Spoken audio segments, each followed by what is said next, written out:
Bharatiya Janata party में धड़ाधड़ इस्तीफा हो रहा है।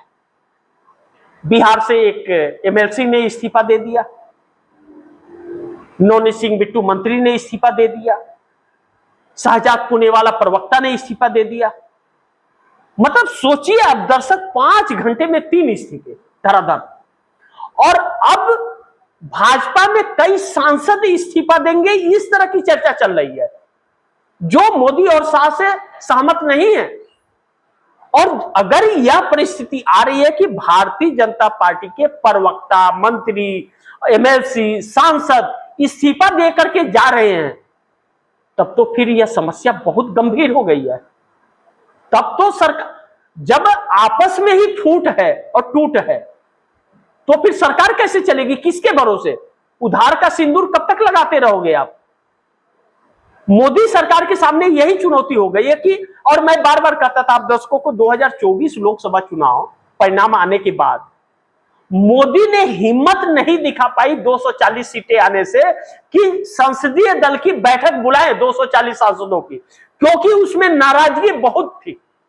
और ना तो संसदीय दल की बैठक बुलाई 2 सालों के अंदर, और ना ही संसदीय दल के नेता चुने गए हैं। यह सिर्फ अपने धौंस पर प्रधानमंत्री बन गए, जबकि असंवैधानिक तरीके से बने हुए, संवैधानिक नहीं है। जब तक आप अपने पार्टी के संसदीय दल के नेता नहीं हैं, तब तक आप प्रधानमंत्री कैसे बन जाएंगे? लेकिन सब कुछ हो गया, क्योंकि इनका एक खौफ था लोगों के अंदर। लेकिन नीतीश नायडू यहां पर शामिल थे, नीतीश नायडू की वजह से बना, एनडीए की बैठक बुला लिए फटाफट। लेकिन वह असंवैधानिक है। अब भाजपा के अगर नहीं हो तो एनडीए के कैसे हो सकते हो? लेकिन कोई पूछने वाला नहीं था, और विपक्ष की आवाज को कोई सुनने वाला नहीं था। लेकिन आज विपक्ष के आवाज को भी सुनने वाला है, देश के आवाज को भी सुना जा रहा है, और यह डर के भाग रहे हैं। ऐसे में मोदी का जो 12 साल का किला था, राहुल गांधी ने उसे ध्वस्त कर दिया है, गिरा दिया उस किले को एक झटके में। 20 तारीख से लेकर 31 तारीख के बीच में जो घटनाक्रम घटित हुए हैं छात्र आंदोलन के बाद, सोचिए कि यह मोदी के 25 साल के राजनीतिक कैरियर को, 12.5 साल मुख्यमंत्री, 12.5 साल प्रधानमंत्री, एक झटके में काले पन्नों में इनका इतिहास लिख दिया। इन्होंने सोचा नहीं था कभी। इस देश के सबसे कमजोर और सबसे बेकार प्रधानमंत्री नरेंद्र मोदी, गूगल सर्च करने पे भी मिलेगा जब इनका इतिहास लिखा जाएगा। अब बड़ी महत्वपूर्ण है कि भाजपा के 3 विकेट गिर गए एक झटके में, एक दिन में। और जब 3 विकेट गिर गए तो क्या अब मोदी सरकार गिर जाएगी? और एनडीए में भी भगदड़ के संकेत मिल रहे हैं। एनडीए में भगदड़ के संकेत यह मिल रहे हैं कि चंद्रबाबू नायडू, नीतीश कुमार, जयंत चौधरी, अनुप्रिया पटेल, पवन कल्याण जैसे लोग इनका साथ छोड़ेंगे, और बहुत जल्द। लेकिन यहां पर एक बड़ी महत्वपूर्ण बिंदु है कि मोदी सरकार गिरने का एक कारण और हो सकता है कि अब एनडीए को भी इस बात का डर लग रहा है कि अगर इंडिया गठबंधन ने अविश्वास प्रस्ताव संसद में ला दिया, तो अविश्वास प्रस्ताव आने के बाद इस सरकार के लिए जो संकटें बढ़ने वाली है, वह संकट उनके लिए भी बढ़ जाएगा।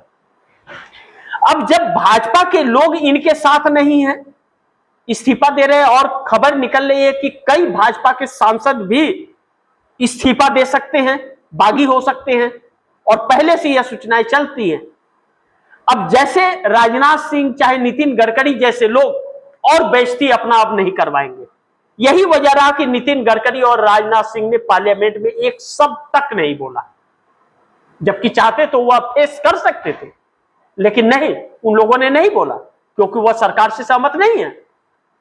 अब जब नहीं है तो मुरली मनोहर जोशी जैसे लोग छात्रों के साथ है, तो मुरली मनोहर जोशी जैसे वरिष्ठ नेता अगर छात्रों के साथ है, तो फिर यानी कि मोदी का खुला बगावत है।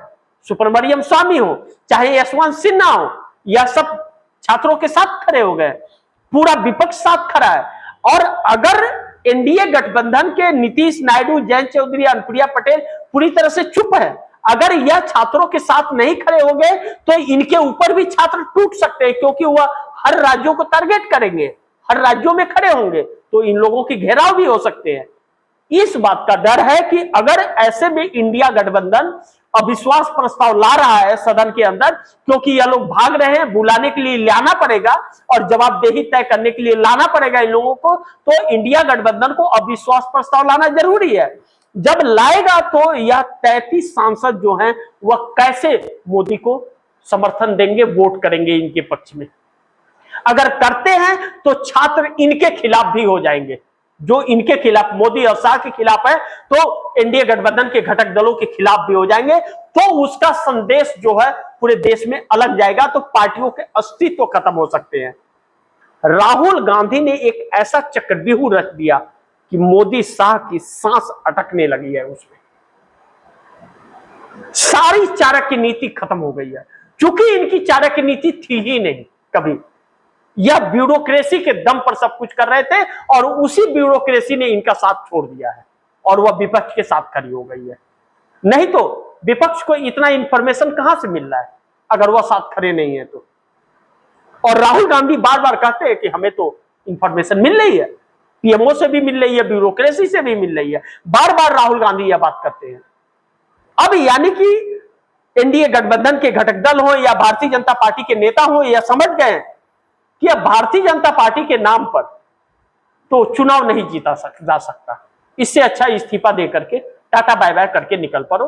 और वही कदम नायडू, नीतीश जैसे लोग भी एनडीए गठबंधन के अंदर से अब उठाने के लिए मजबूर होते हुए नजर आ रहे हैं। जो इंडिया गठबंधन अगर अविश्वास प्रस्ताव लाएगा, जो उसके पास इसके अलावा कोई रास्ता नहीं है, तो यह तस्वीर आपको पार्लियामेंट में देखने को मिलेगी और मोदी सरकार गिर जाएगी और मोदी का इस्तीफा भी होगा, यह तय है।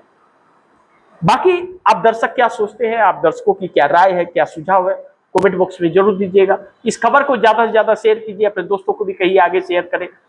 और आपने अगर टीवीटीएफडी इंडिया को सब्सक्राइब नहीं किया, सब्सक्राइब कर लीजिए, अपने दोस्तों को भी कहिएगा सब्सक्राइब करें। मिलते हैं अगली खबर के साथ, तब तक के लिए नमस्कार।